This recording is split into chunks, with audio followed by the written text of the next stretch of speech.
This movie is so bad I haven't even watched it nor know what it's about, and I still hate it. This is what you get when you ask ChatGPT to write an animated princess movie in Disney style. Despicable Me 4, more like Despicable Me 40 minutes of corny minion jokes and 40 minutes of merch commercial. Who gave an edgy teen a multi-million-dollar animation studio? If that 10-year-old who keeps reusing the same joke until it's no longer funny was a movie.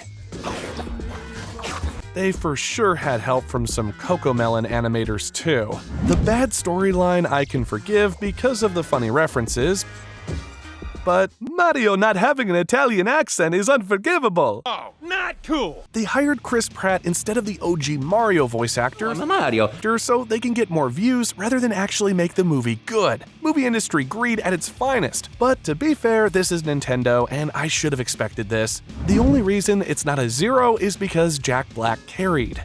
Mom, can we have Finding Nemo? No, we have Finding Nemo at home. My movie is about an animal who really wants to do a thing he can't, but eventually finds a way to do it. How original. And the guy who the main character idolized the whole time is actually the bad guy. Daring today, aren't we?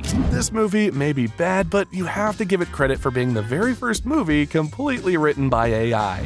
It felt like they took a guy who really wanted to write a spy thriller and then forced him to write an animation. This movie is so bad that it was written by… Just kidding, got you triggered there for a second, didn't I?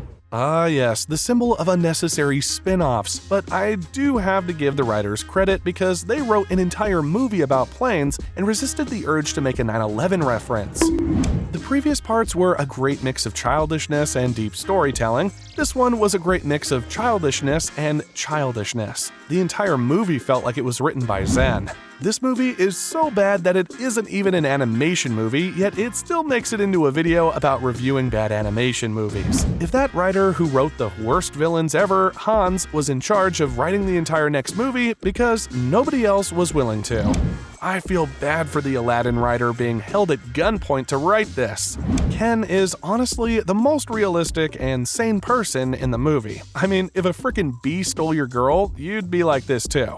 Okay now, this movie is actually a cinematic masterpiece with the greatest storytelling I've ever seen. The animation and character arcs are just so well written. This movie definitely deserves an Oscar.